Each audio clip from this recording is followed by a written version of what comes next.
Welcome back, curious minds. Today, we're stepping into a tale that begins with a simple drone flight, but quickly spirals into something far greater, a journey through shadows, secrets, and the unknown.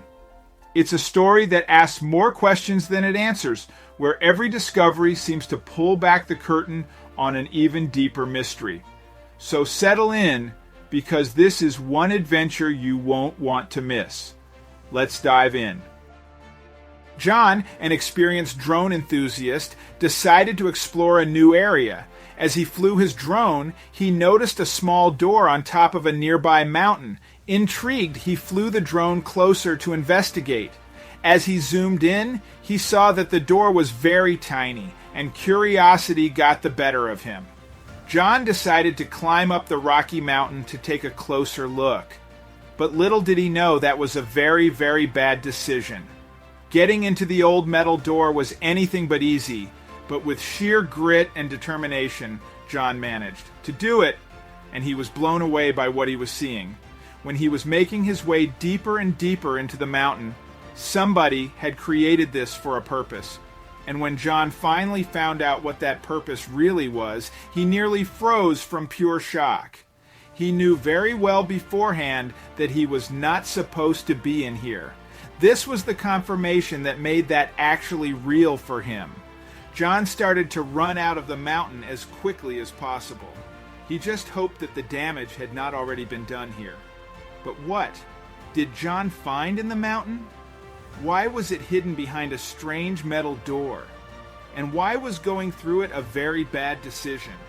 John had wanted to explore this area for a long time now, but the local authority had always been in his way. These forests had been a protected area for decades now, and getting in was not easy. And so he decided to take a risk. His desire to explore was just too great. If he could not enter these woods himself, then maybe his drone could. He would stay on the edge of the area while he would pilot his drone through all that beautiful land, getting the shot he so desperately wanted. As an experienced drone pilot, John had been selling the footage he managed to capture his flying friend online to make an extra buck, and he had quickly figured out that footage of places that were illegal to enter sold very well and for a good price.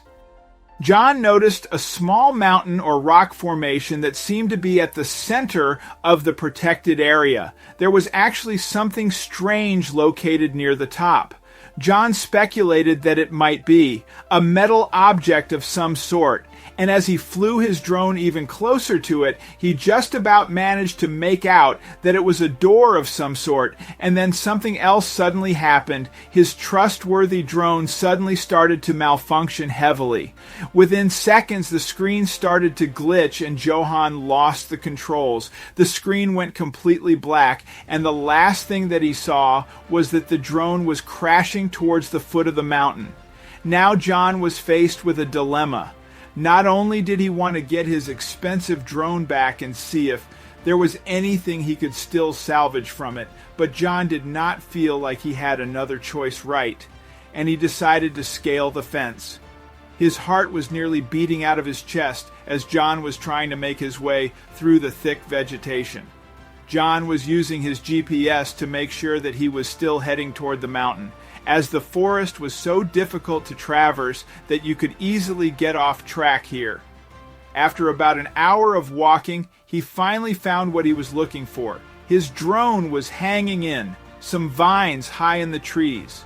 John decided to just leave it up there and continue to his other goal of the journey, the strange metal door.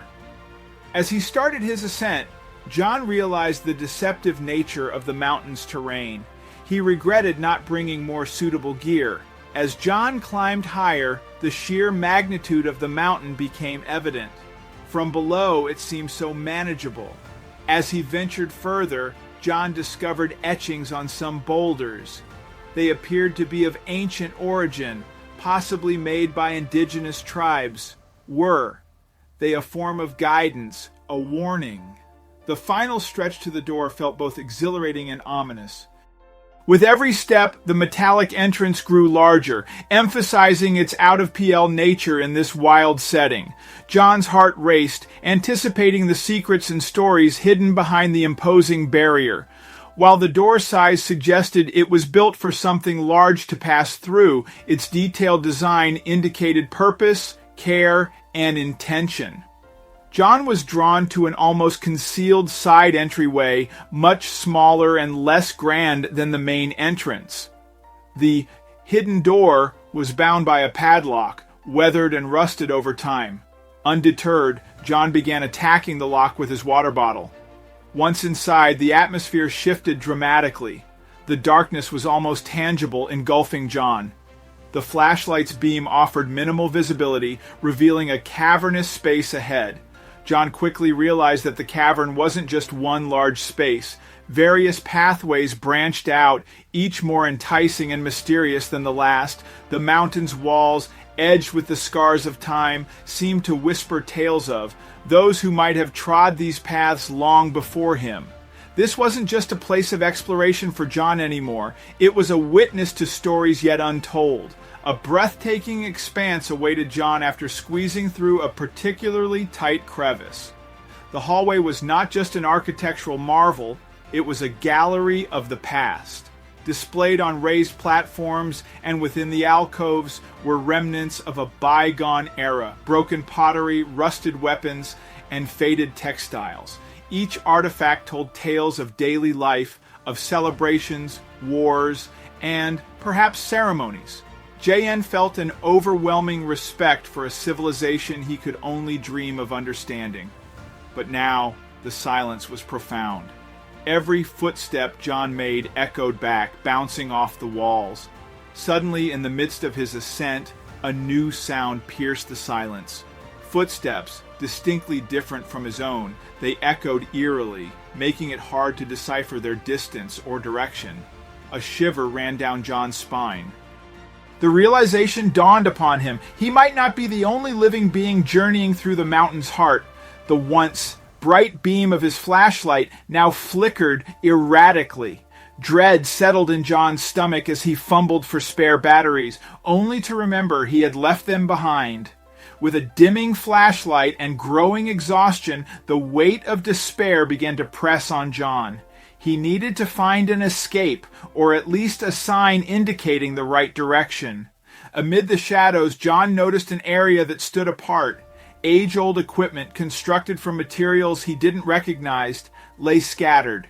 These weren't relics of an ancient civilization, but rather machines, with intricate designs and unfamiliar functionalities. Although worn with time, they bore an aura of purpose and sophistication. Beyond the machinery, a grand chamber revealed itself, resembling a control room of sorts. Panels adorned with cryptic symbols, levers, and large circular screens hinted at the room's significance. Amid the dust and cobwebs, John felt as though he had stumbled upon the very heart of the mountain's secrets, a place that once pulsed with activity and purpose. Curiosity overcoming caution, John tentatively pressed a worn button. A hum vibrated through the ground, followed by a slow illuminating glow from the screens beside the control panel. A drawer yielded aged, brittle documents. Logs written in a mix of familiar and foreign scripts spoke of expeditions, discoveries, and something termed the mountain's core. The notes danced around a momentous discovery, but frustratingly, the final pages were missing. John felt tantalizingly close to a profound truth. The mountain's quiet was disrupted by a distant, ominous rumble. The machinery's activation might have alerted something or someone. John's heart raced. He had delved deep and perhaps lingered too long. With the echoing rumble growing nearer, the need to retrace his steps and emerge into the open became imperative. John began his descent with urgency, the weight of his discoveries quickening his pace. The towering walls seemed to close in on him as he navigated tight squeezes and slippery slopes. Every turn held the promise of an exit, but also the potential for dead ends. The journey down felt even more daunting than the climb had been. Emerging into a familiar cavern, John's heart leapt at the sight of his drone lying undisturbed, Its presence was a beacon of the modern world amidst ancient mysteries, offering AI of comfort and familiarity. With the drone safely in hand, the exit's beckoning grew stronger. As he neared the mountain's base, John couldn't shake the sensation of being watched. Unfamiliar rustles and whispers echoed, suggesting a possible pursuit. Each noise heightened his senses, making shadows dance menacingly. Was he truly alone, or had awakening the machinery stirred something more? As John moved further, an expansive chamber appeared ahead, concealed by layers of rocks and vines. Its vastness was breathtaking, resembling a hangar more than a natural formation. The ceiling was high with strange patterns inscribed. This wasn't just any aircraft. Its sleek design and unfamiliar markings suggested it belonged to an era far ahead of our time, or perhaps from a past too distant to remember. He quickly captured images with his drone, ensuring evidence of his discovery before making a hasty retreat. Emerging from the cavernous depths, the open air was a welcome relief as the sunlight bathed his face. The threat and wonder of the mountains seemed like another world. Back at camp, JN replayed the drone footage, Ju deposing it against his own memories. The images of the jet were clear and undeniable. He felt like an archaeologist who had unearthed not relics of the past, but rather a foreshadowing of the future, or a chapter of history long forgotten. The weight of responsibility pressed on him. Unveiling this discovery could change history, but it also held risks. What if others sought the jet for nefarious purposes? What did its presence signify? John grappled with the dilemma of protecting the find and informing the world. After much thought, John decided he had to share his discovery, but how? Crafting a plan, he made duplicates of his footage, hid the original in a safe location, and began reaching out anonymously to trusted figures in archaeology and aviation. The mountain's guardians, real or imagined, seemed to extend their presence into his very psyche. Within days of discreetly sharing snippets of the footage, the story exploded. Media outlets worldwide broadcasted the images of the ancient yet futuristic jet. Speculations ran wild, theories abounded, and Jay's discreet world was turned upside down. The hidden mountain and its enigmatic jet became the epicenter of global curiosity.